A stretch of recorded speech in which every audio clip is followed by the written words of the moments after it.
So hello everyone, this is CA Sanidhya Saraf, your friend, mentor and coach for audit and law. So कैसे हैं आप? उम्मीद कर रहा हूँ कि आप अच्छे हैं और आपकी प्रिपरेशंस अच्छी चल रही है, राइट? और आपके प्रिपरेशंस को और अच्छा करने के लिए बहुत सारी चीज़ें आपको ऑलरेडी प्रोवाइड कर चुका हूँ मैं. Revisionary voice clips for audit, then I have provided you with the Brahmastra file for CA final audit, I have provided you with the Brahmastra file of CA final law. Economic laws के अंदर भी I have provided you various kind of resources जैसे कि master index हो गया, summary notes हो गया. Law के अंदर भी I have provided you with various kind of resources जैसे कि डॉक्टर समरी नोट्स हो गया, राइट? इकोनॉमिक लॉस के समरी नोट्स हो गए. तो ये सब कुछ ऑलरेडी आपको प्रोवाइड किया जा चुका है. उसके बाद भी स्टूडेंट्स की डिमांड आती है कि सर सिलेबस बहुत ज़्यादा है, बहुत वॉल्यूमनस है, तो सर प्लीज़ आप ABC एनालिसिस प्रोवाइड कर दीजिए कि एग्जाम से पहले किन टॉपिक्स पे ज़्यादा एम्फसाइज करना है. तो वैसे तो भाई मैं ABC एनालिसिस पे विश्वास नहीं करता, बिलीव नहीं करता. यही मानना है कि एग्जाम ओरिएंटेड मैनर पे अपने को सारे चैप्टर्स को कवर करना है. बट क्योंकि टाइम बहुत कम है, टाइम बहुत लिमिटेड है, तो कहीं ना कहीं अपने को टॉपिक्स को प्रायोरिटाइज तो करना पड़ेगा, ठीक है ना? So that is why upon the students request I am coming out with ABC analysis. 2-3 दिन पहले ये वीडियो आ जाता, बट तबीयत कुछ खराब है, वायरल वगैरह हो रखा है, तो अनफॉर्चुनेटली नहीं ला पाया. अभी फिलहाल कुछ टेक्निकल इशू है जिसकी वजह से ना आपको वो स्क्रीन में दिखाई नहीं दे रहा है चैप्टर्स के नाम. तो आप वीडियो देखते रहें, मैं आपको डिक्टेट कर रहा हूँ, आप लिख लीजिए ऑडिट के अंदर, लॉ के अंदर कि ABC एनालिसिस के हिसाब से किन टॉपिक्स पे आपको ज़्यादा फोकस देना है, किन टॉपिक्स पे आपको ज़्यादा प्रायोरिटी देनी है. तो आप उसको लिख लीजिए, मैं डिक्टेट कर रहा हूँ, ठीक है? तो देखना, सबसे पहले हम starting with audit and then I will be starting with CA final law. तो ऑडिट की अगर हम लोग बात करें सर, तो सबसे पहले 3 टॉपिक्स के नाम आप लिख लीजिए: कंपनी ऑडिट, कारो 2020 and audit of CFS. 3 topics का आप नाम लिख लीजिए: कंपनी ऑडिट, देन कारो 2020, ऑडिट ऑफ CFS.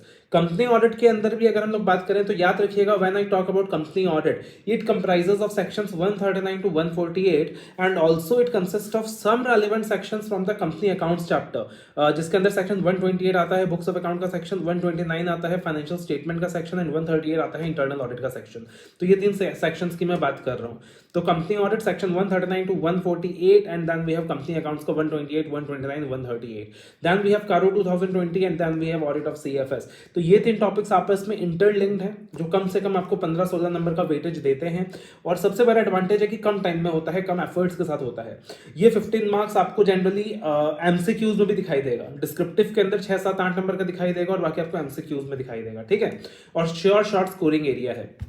उसके बाद आता है अपना प्रोफेशनल एथिक्स का topic, that consist of 15 to 16 marks. 15-16 mark का प्रोफेशनल एथिक्स का अपना एरिया है, तो वो अपने लिए काफी ज्यादा इंपॉर्टेंट है. तो ये सारा अपना एक कैटेगरी के अंदर आ जाता है. All this comes under the A category, high priority area, very very important area जिस पर आपको सबसे पहले फोकस करना चाहिए.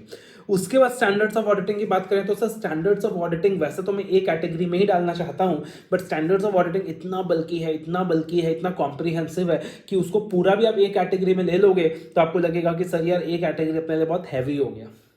तो मैं क्या सजेस्ट करता हूं आपको सर, स्टैंडर्ड्स ऑफ ऑडिटिंग का ना मैंने तुमको एक 5 घंटे का रिविजनरी वीडियो है दिया है यूट्यूब चैनल के अंदर. वो 5 घंटे का रिविजनरी वीडियो बड़े ही कमाल का है, लगभग सारे इंपॉर्टेंट कॉन्सेप्ट्स कर देता है. तो वो 5 घंटे के स्टैंडर्ड्स ऑफ ऑडिटिंग के वीडियो को आप एक कैटेगरी में डालो, प्लस कुछ स्टैंडर्ड्स के नाम ले रहा हूं, उन स्टैंडर्ड्स को एक कैटेगरी में डालो. उसके अलावा जो बचे हुए स्टैंडर्ड्स होंगे या बाकी स्टैंडर्ड्स के अंदर जो बाकी टॉपिक्स होंगे वो सारे आपके B कैटेगरी में चले जाएंगे, ठीक है ना? कहां B कैटेगरी में चले जाएंगे. तो स्टैंडर्ड्स ऑफ ऑडिटिंग का रिविजनरी वीडियो 5 घंटे का जो मेरे यूट्यूब चैनल के अंदर अवेलेबल है, जिसके अंदर लिखा है फेस टू फेस रिकॉर्डिंग, तो वो आपके लिए बहुत ज्यादा रेलिवेंट है, बहुत ज्यादा इंपॉर्टेंट. आप उसको एक कैटेगरी में डालिए. वो 5 घंटे के अंदर मैंने स्टैंडर्ड्स में जितना भी पार्ट कराया है आप उसको एक कैटेगरी में रखिए. उसके अलावा कुछ स्टैंडर्ड्स के नाम जो मैं आपको डिक्टेट कर रहा हूं, प्लीज नोट इट डाउन. ऐसे 240, 250, 299, मतलब पूरे 200 की सीरीज में 3 स्टैंडर्ड्स. फिर ऐसे 315, फिर ऐसे 540, 550, 560, 570. देन वी हैव ऐसे 610 and 620. And then we have 701, 705, 710 and 720. तो ये सारे स्टैंडर्ड्स को आप सर एक कैटेगरी में रखिए फॉर द अपकमिंग एग्जामिनेशंस. दोबारा से डिक्टेट कर रहा हूं सर, ऐसे 240, 250, 299, 315, 540 से लेके 570, 610, 620, 701, 705, 710, 720, ये सारा एक कैटेगरी में आ गया. उसके बाद पीयर रिव्यू के चैप्टर को एक कैटेगरी में रखिए क्योंकि उसके अंदर अमेंडमेंट्स हैं, तो आपके एग्जाम के लिए बहुत ज्यादा इंपॉर्टेंट बन जाता है. एनबीएफसी ऑडिट के चैप्टर को एक कैटेगरी में रखिए क्योंकि आपके लिए इंपॉर्टेंट बन जाता है, अमेंडमेंट्स हैं. एंड सीबी लोडर के टॉपिक्स को एक कैटेगरी में रखिए जिसका नाम है audit committee and corporate governance, क्योंकि वो हमेशा से ऑडिट में इंपॉर्टेंट रहा है एंड फर्दर उसके अंदर अमेंडमेंट्स हैं तो आपके लिए इंपॉर्टेंट बन जाता है, ठीक है ना सर?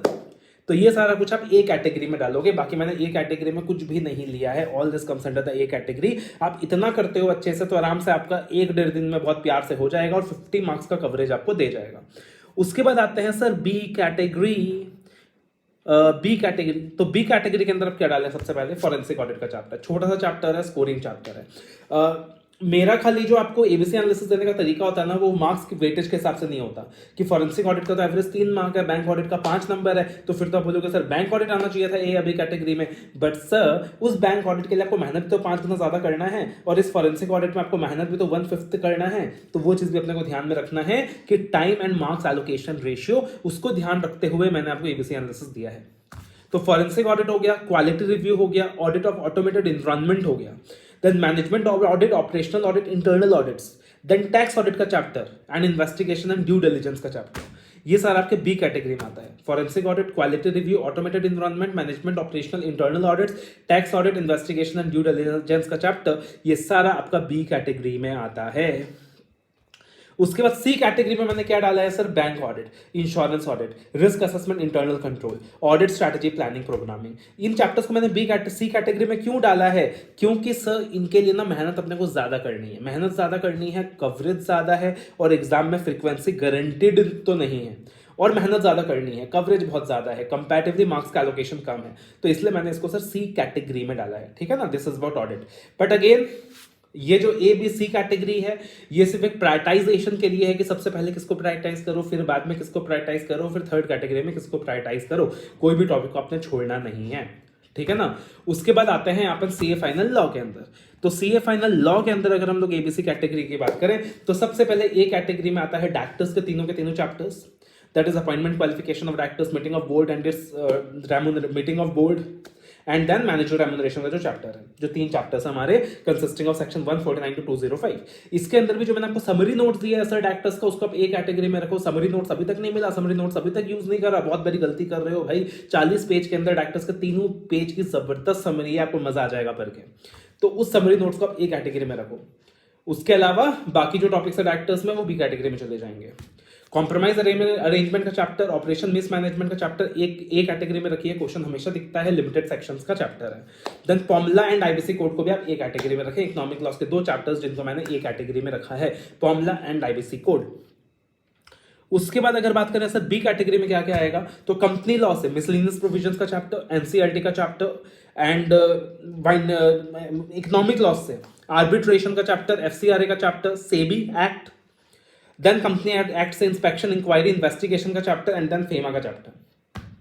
तो कंपनीज एक्ट से miscellaneous provisions, NCERT, inspection, inquiry, investigation, B category, and economic laws से NCERT, arbitrage, FCRA, SEBI act, FEMA. And FEMA के अंदर भी I am telling you specific areas, some specific areas को B category में रखें, बाकी सी category में रखें।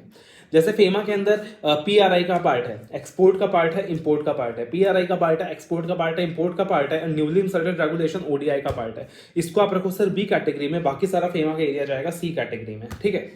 फिर सी कैटेगरी में फेमा के अदर एरियाज, वाइंडिंग अप का चैप्टर क्योंकि मेहनत ज्यादा है, कंपैरेटिवली मार्क्स का एलोकेशन कम है। सेबी लोडर का चैप्टर भी मैंने सी कैटेगरी में डाला है क्योंकि ऑडिट में वो चैप्टर ज्यादा इंपॉर्टेंस रखता है, लॉ के अंदर वो चैप्टर कम इंपॉर्टेंस रखता है। एंड ऑडिट में आप ऑलरेडी पढ़ चुके हो तो लॉ में आपको कम एफर्ट्स देने हैं। बट सेबी एक्ट अपना बी कैटेगरी में था, सेबी लोडर अपना सी कैटेगरी में है। Act was in the B category and LODR is in the C category, ठीक है सर। तो इस तरीके से मैंने क्या किया सर, प्रायोरिटाइज किया है, एबीसी कैटेगरी आपको प्रोवाइड की है। तो इस कैटेगराइजेशन को यूज करें, एबीसी कैटेगराइजेशन को यूज करें, जितने भी रिसोर्सेज मैंने आपको दिए हैं उनको यूज करें। मेरे कमाल के रिसोर्सेज आपके बहुत काम आएंगे और ये सारे रिसोर्सेज आपको मिल जाता है या तो मेरे टेलीग्राम चैनल पे या तो मिल जाएगा हमारे वेबसाइट पे apnamentor.com in the free resources segment. So happy learning, all the very best, love you all, take care.